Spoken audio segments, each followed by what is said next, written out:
Buonasera and Merry Christmas. I am cooking or preparing a starter for Christmas Eve, and it will be salmon which I will be slicing in very thin pieces, rolled with prawns inside. At the moment I am shelling some prawns, and I will be using the shells as well to make a lovely sauce, but I'll do all of this lot and I'll show you what I mean. However, these are defrosted. It's very difficult for me to get hold of fresh fish at such a short notice, but the advantage of the fish when defrost is that the shell comes off very easily, and I'll show you. This is what I do. Look, I'll just finish this one.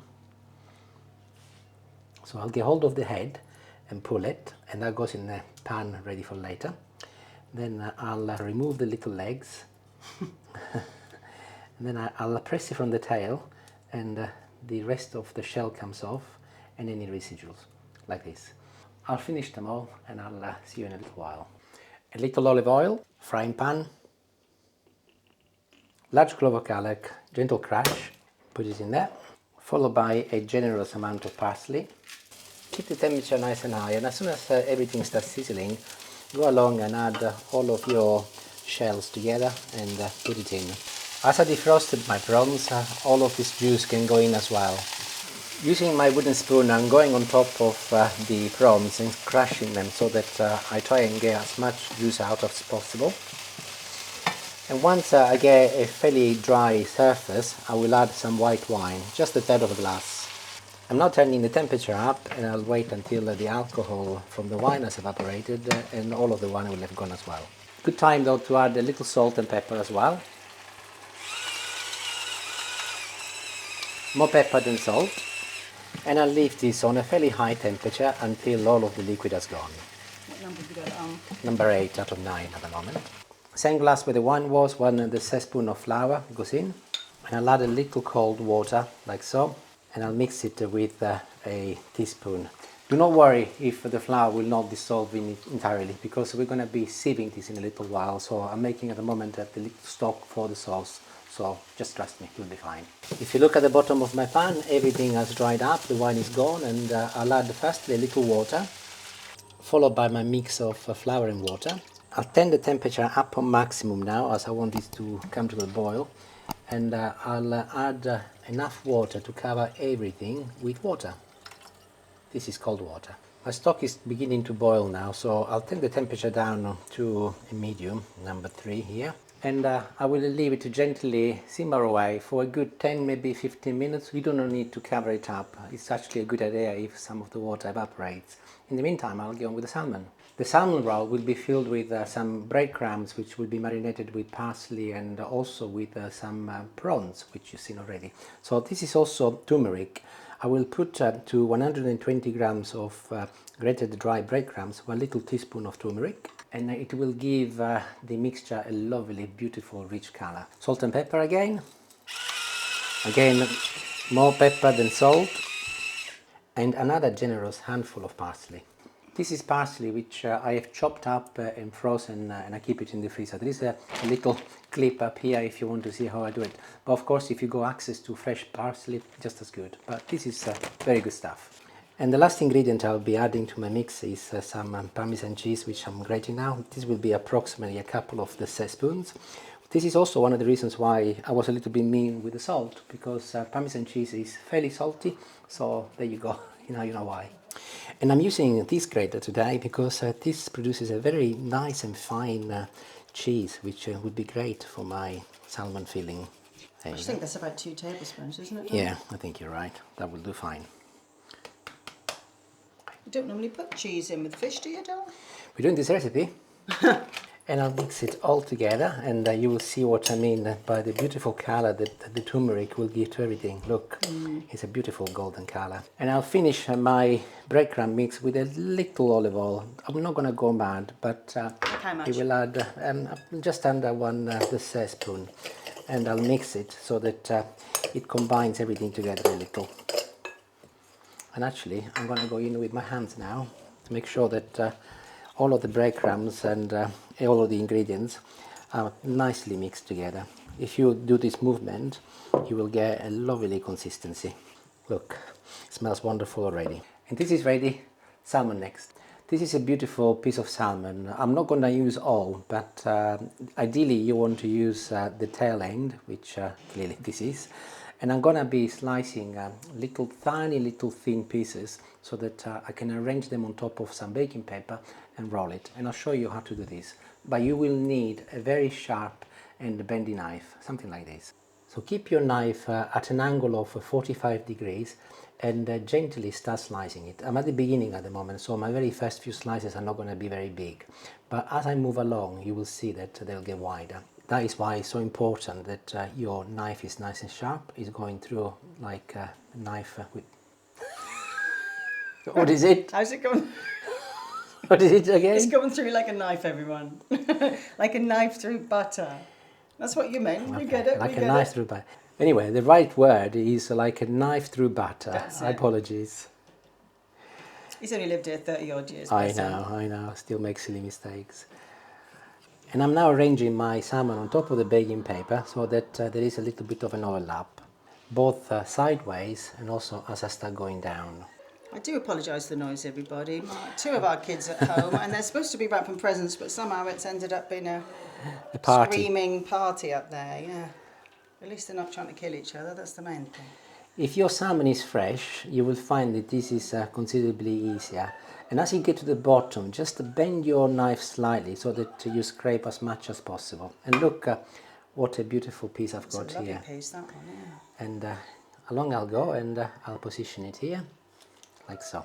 If your salmon was a little bit thicker or maybe tougher, your movement with the knife could be a little bit faster rather than this, but I think it doesn't make much difference. I found that as long as you take your time and you're gentle, it just comes off very, very easily.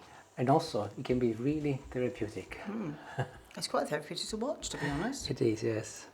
So, I'll carry on. I'll go all the way to more or less the end of my baking paper, and then I will show you the next part. So, see you in about 5 minutes. Nearly done. And by the way, occasionally you might find the odd little bone here. I'll show you.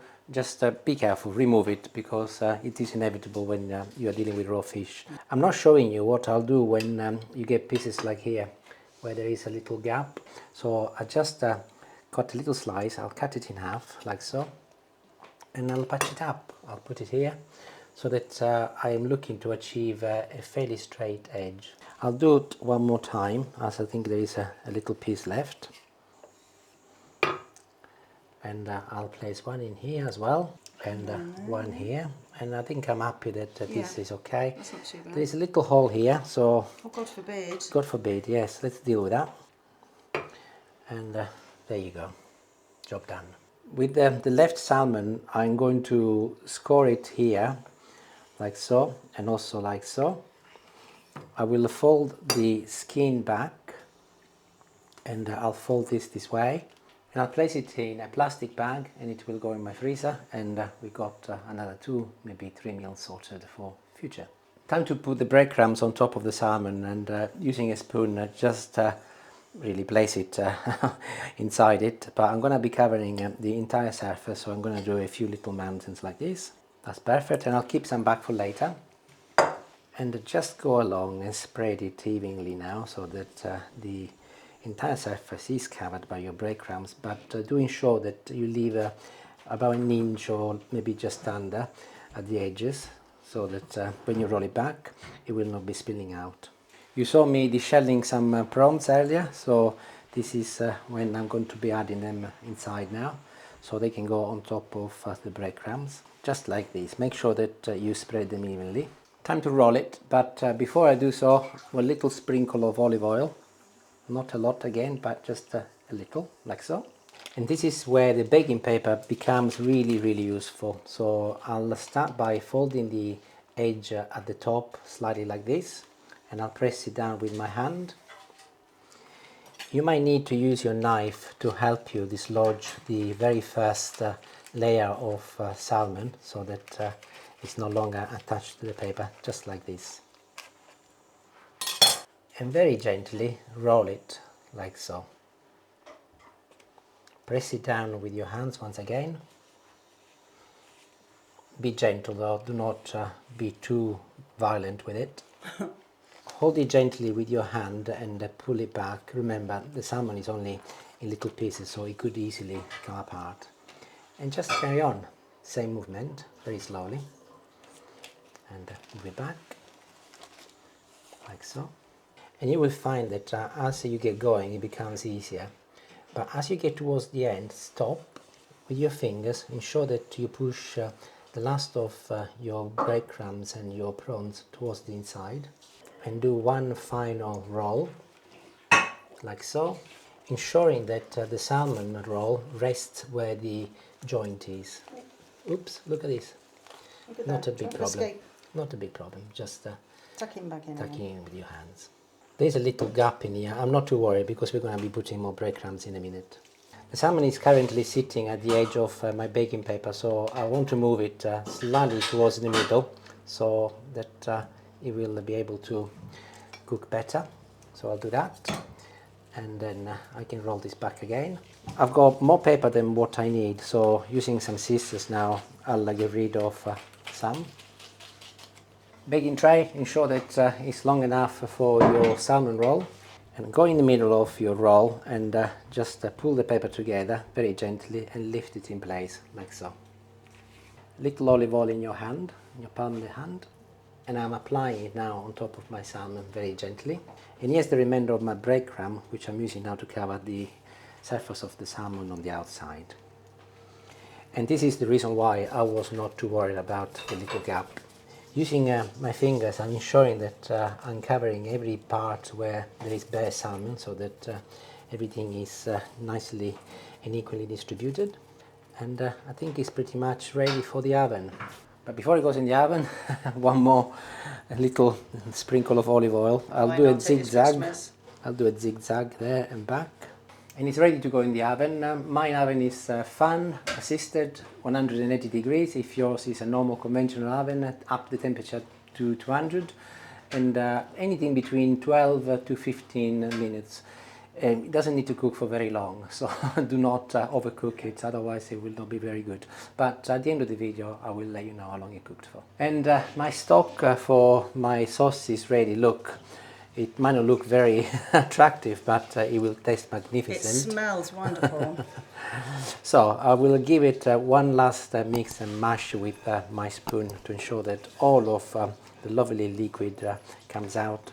Using a little strainer and a glass bowl, I'm now going to strain it, and let's see what happens. My frying pan is very big, so actually I've decided to use a spoon instead, which is considerably easier, so I can do it more carefully. And while you press it down, obviously be careful to ensure that none of the shells end up in your sauce, because that would be a shame and you'd have to refilter it otherwise. But look how much lovely sauce is coming through. And the thickness of it. That's why it didn't matter if your flour wasn't totally dissolved, because this will take care of it. And I'm happy that I've got out as much as I can without giving myself an hernia. So I will now have a look in terms of consistency. I'm happy that this is good, but if you want it a little bit thicker, you can always add a little corn flour, and not a lot. Mix some corn flour and water together, and then water first, and then you mix it in, and it'll come thicker. Corn flour hasn't got much taste, whereas if you were to use a normal flour, it might spoil the taste of your sauce. I'll put this on one side, and this will be ready for later. And now all we have to do is just wait for the salmon. And here it is, 15 minutes exactly, and it does look cooked. I will leave it to rest now for a good 10 minutes before I slice it. But in the meantime, I wanted to show you my next course, what I'm cooking. And these are some of the ingredients which I'm putting together for a pasta type paella, which is a dish I'm inventing tonight, and I don't know now what it'll come out like. I'm doing two versions. One is going to be a pescatarian version, as Gabriella, my daughter, is pescatarian, and one will also have some meat.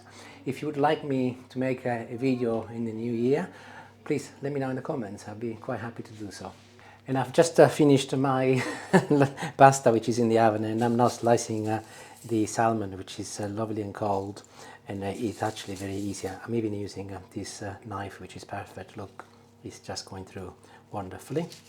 The thickness of the slices is entirely up to you really, but it's 5 of us, so hopefully it will be a couple of slices each. And I'll be arranging mine on this dish here, and it does come off quite easily if you pick it up like so, and as it's cooled down it's very easy to handle like so. How you choose to put it on a plate is entirely up to you, but we're gonna put this in the middle of the table and just help ourselves. And here is my sauce, which I have warmed up in the microwave, and I'll just pour it in the middle over here. As we eat it, we can just help ourselves with a teaspoon, and the sauce will be wonderful on top of the salmon. Or if you don't like the sauce, just eat it without it. I'll try a little piece before I go to see what it's like, and then I'll say cheerio. I'll dip in this sauce here. Why am I blowing if it's cold? I don't know, darling. It's got cool now. Oh God, the sauce is to die for, and the salmon is delicious. Wonderful. You can eat it hot, but if you do, eat it hot straight out of the oven, be careful when you slice it because it could come apart. Or you can eat it warm or room temperature, just like this. Either way, it will be delicious. So this is my last video.